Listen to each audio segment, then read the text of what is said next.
Hi friends, നമ്മൾ ഇന്നിവിടെ ഉണ്ടാക്കാൻ പോകുന്നത് ചൂരമീൻ്റെ അച്ചാറാണ്. അതിനായിട്ട് നമ്മൾ ഇന്നിവിടെ വാങ്ങിച്ചിരിക്കുന്നത് 2 കിലോ ചൂരയാണേ. കറുപ്പൊക്കെ ഇട്ടിട്ടുണ്ട് കേട്ടോ. ആദ്യം നമുക്ക് നല്ല വൃത്തിയായിട്ട് കഴുകാം. കറുപ്പിട്ടിരിക്കുന്നതുകൊണ്ട് ഒരുപാട് ചോര കാണും. അതിൽ ഒരു 7-10 വെള്ളത്തിൽ കഴുകേണ്ടി വരും. അത് കഴുകി നല്ല വെള്ള കളറാകുമ്പോഴത്തേക്ക് ഒരു പാത്രത്തിലേക്ക് മാറ്റി വയ്ക്കാം. പിന്നെ ഒരു 250 ഗ്രാം വെളുത്തുള്ളിയും ഒരു 2 വലിയ പീസ് ഇഞ്ചിയും നമ്മൾ എടുക്കണം. അത് ഒരു ജാറിലേക്ക് ഇട്ടിട്ട് ആദ്യം പകുതി ചതച്ചെടുക്കണം. അതിനുശേഷം ബാക്കി നമ്മൾ മുഴുവനും നല്ല വൃത്തിയായിട്ട് അരച്ചെടുത്തിട്ട് ആ നല്ല അരഞ്ഞ വെളുത്തുള്ളി ഇഞ്ചി പേസ്റ്റിലോട്ട് ഇച്ചിരി കറിവേപ്പിലയും ചേർത്ത് അരയ്ക്കുന്നത്. ആ അരപ്പ് നമ്മൾ മീനിലോട്ട് ചേർത്ത് നല്ലതായിട്ട് ഇളക്കി വയ്ക്കുക. നല്ലതായിട്ട് ഇളക്കി നമ്മൾ ഉടനെ ഇത് ചെയ്യരുത്. ഒരു അരമണിക്കൂറെങ്കിലും അത് പുരട്ടി വെക്കണം. അതിൽ വെളുത്തുള്ളി ഇഞ്ചി പേസ്റ്റ്, കറിവേപ്പിലയും കൂടെ ചേർത്ത് അരച്ചത്, പിന്നെ കുറച്ച് മുളക് പൊടി, മഞ്ഞൾ പൊടി, ഉപ്പ്, കുരുമുളക് പൊടി, ഇത്രയും ചേർത്തിട്ടാണ് നമ്മൾ പുരട്ടി വെക്കുന്നത്. അത് വെച്ചതിന് ശേഷം അരമണിക്കൂർ നമ്മൾ റെസ്റ്റ് ചെയ്യാൻ വെക്കുക. അതിനുശേഷം നമുക്ക് ബാക്കി വേണ്ടുന്ന വറ്റൽമുളകും കറിവേപ്പിലയും അതിന് വേണ്ടുന്ന എണ്ണയും പൊടികളും എല്ലാം ആ സമയത്ത് നമുക്ക് എടുത്തു വയ്ക്കാവുന്നതാണ്.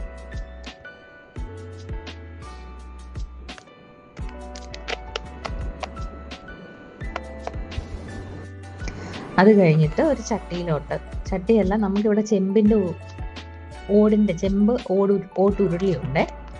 ആ ഉരുളിയിലോട്ട് ഒരു 750 ml വെളിച്ചെണ്ണ ഒഴിക്കുന്നു. ആ വെളിച്ചെണ്ണയിലോട്ട് കണ്ടോ, നമ്മുടെ മീൻ നല്ല പരുവായിട്ടിരിക്കുക.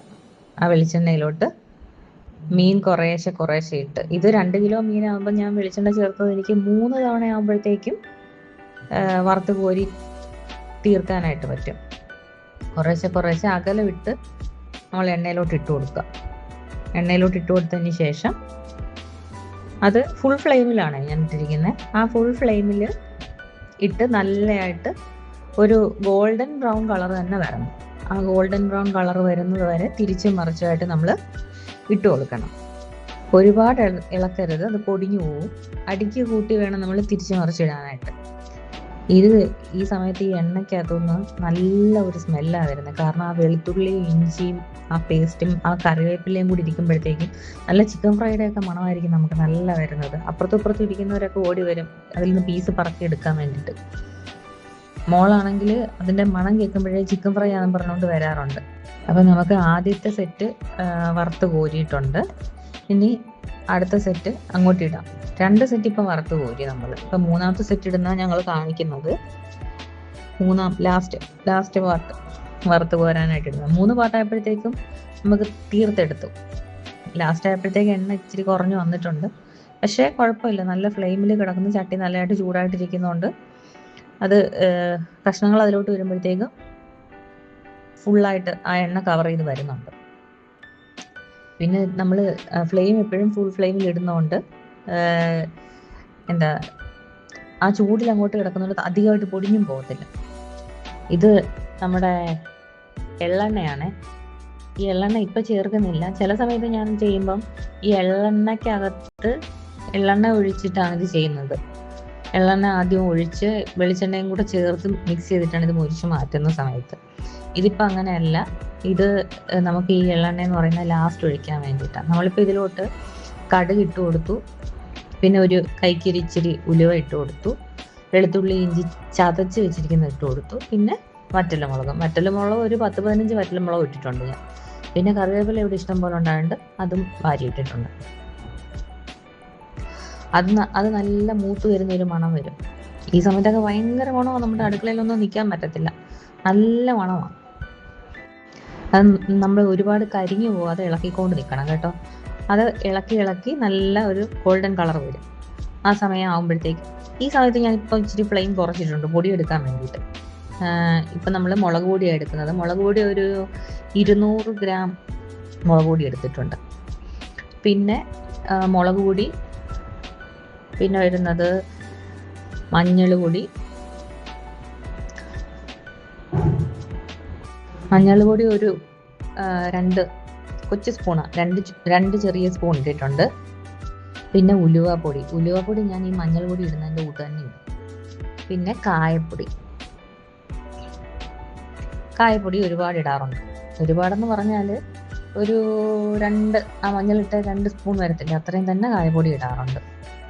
ഉലുവപ്പൊടിയും മഞ്ഞൾപ്പൊടിയും കായപ്പൊടിയും അത് ഒരേ അളവിൽ തന്നെ ഇട്ടേക്കുന്നത്. ഇതെല്ലാം കൂടെ ആ മൂത്ത് വരുന്ന ഇതിലോട്ട് ഇട്ട് കൊടുക്കും. ഇപ്പോൾ ഈ പൊടികളെല്ലാം കൂടെ ചേർത്ത് കൊടുക്കുന്ന സമയത്ത് തന്നെ നമ്മൾ ഉപ്പും കൂടി ഇടാറുണ്ട്. അന്നേരം ആ ഒരു പ്രാണം വന്ന് നമ്മുടെ തൊണ്ടയൊക്കെ എരിയാതിരിക്കാനും പൊടി അധികം കരിഞ്ഞു പോകാതിരിക്കാനും വേണ്ടിയിട്ടാണ് ഉപ്പ് ആ സമയത്ത് ചേർത്ത് കൊടുക്കുന്നത്. ഇനി വീണ്ടും ഇത് ചെറിയ ഫ്ലെയിമിലിട്ട് നന്നായിട്ട് ഇളക്കണം. നന്നായിട്ട് ഇളക്കി ആ പൊടിക്ക് ഒരു മെറൂൺ കളർ വരണം, റെഡ് അല്ല, ഒരു മെറൂൺ കളർ വരുന്ന സമയത്ത് നമ്മൾ ഇതിലോട്ട് മീൻ തട്ടിയിട്ട് കൊടുക്കും. ഇത് ചെയ്ത് തീർന്നെന്നറിയാൻ വട്ടം ആളുകളൊക്കെ ഉണ്ട് കേട്ടോ. പിന്നെ ഇതിനകത്തുനിന്ന് പീസൊക്കെ എടുത്തുകൊണ്ട് പോകുന്നുണ്ട് ആളുകൾ. ഇനി ഞാൻ ഇതിലോട്ട് മീൻ തട്ടാൻ പോവാണേ. ഈ മീൻ വറുത്ത് കോരിയപ്പോഴേ അതിൽ ഇച്ചിരി ഉപ്പിൻ്റെ കുറവുണ്ടായിരുന്നു, അതുകൊണ്ടാണ് നമ്മൾ ഗ്രേവിയിൽ ഇത്ര ഉപ്പ് ചേർത്തത്. ഇനി ഇത് നന്നായിട്ട് മിക്സ് ചെയ്യണം. കാരണം അടിഭാഗത്ത് കിടക്കുന്നതെല്ലാം നല്ലതായിട്ട് മിക്സായി വരണം. ആ ഉപ്പൊക്കെ ഇതിൽ പിടിക്കണം. അങ്ങനെ നന്നായിട്ട് മിക്സ് ചെയ്യണം. ഇതിങ്ങനെ കിടക്കുന്നതാണ് നല്ല ഭംഗി. നമ്മൾ ബീഫ് ഫ്രൈ ഒക്കെ കിടക്കുന്ന ആ ഒരു ഇതിലിരിക്കും ഇങ്ങനെ കിടക്കുന്നത് കാണാൻ. നല്ലതായിട്ട് ഇളക്കുക. ഈ സമയത്ത് എല്ലാവരും വന്ന് ചോദിക്കാറുണ്ട് ഇളക്കാൻ സഹായിക്കണോ എന്ന്. ഈ ഒരു സമയത്ത് ഇതൊന്ന് ജസ്റ്റ് കളർ മാറി വരുന്ന സമയത്താണ് നമ്മൾ ആ എള്ളെണ്ണ ഒഴിക്കുന്നത് കേട്ടോ.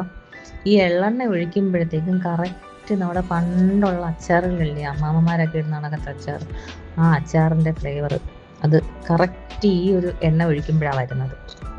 എന്നിട്ട് നമ്മൾ വിനാഗിരി ഇതിൽ കുറച്ചേ ചേർക്കുന്നുള്ളൂ. നമ്മൾ വീട്ടിലേക്കൊക്കെ എടുക്കുന്നതായതുകൊണ്ട് കുറച്ച് വിനാഗിരി മാത്രമേ ചേർക്കുന്നുള്ളൂ. ഉപ്പിട്ട ശേഷം വേണം നമ്മൾ വിനാഗിരി ഒഴിക്കാനായിട്ട്. ഇപ്പോൾ എല്ലാം സെറ്റായതിനു ശേഷം വിനാഗിരി ചേർത്ത് ഇളക്കി തീർന്ന് പരിപാടിയെല്ലാം കഴിഞ്ഞ് ഇനി ഒന്നുമില്ല. ഇനി ഇത് മിക്സ് ചെയ്യുന്നു, അടച്ചു വയ്ക്കുന്നു. ഫ്ലെയിമൊക്കെ ഇപ്പോൾ ഓഫാക്കാം. ഫ്ലെയിം ഓഫാക്കിയിട്ട് പിന്നെ അടച്ചു വയ്ക്കുന്നു. പിന്നെ ഒരു 10 മിനിറ്റ് കഴിയുമ്പോൾ വീണ്ടും നമുക്ക് ഇതൊന്ന് ഇളക്കി വെക്കാൻ തോന്നും. കാരണം ഇത് ഓരോ പ്രാവശ്യം തുറക്കുമ്പോഴും ഇത് കാണാൻ നല്ല ഭംഗിയാട്ടോ. നമുക്ക് പിന്നെയും ഇത് വന്നിട്ട് ഇളക്കാൻ തോന്നും. ഇളക്കി വെക്കുമ്പോഴും അത് പറ്റി ആ ഗ്രേവിയൊക്കെ അതിൽ കറക്റ്റ് മിക്സായി വരും. ഇന്നിപ്പം ഞാൻ രാത്രിയിലാണ് ഇത് ചെയ്യുന്നത്. ഇനി നാളെ രാവിലെ ആകുമ്പോഴത്തേക്ക് ഇത് നല്ല സെറ്റായിട്ടിരിക്കും. ഓക്കെ, എല്ലാവരും ട്രൈ ചെയ്യണേ.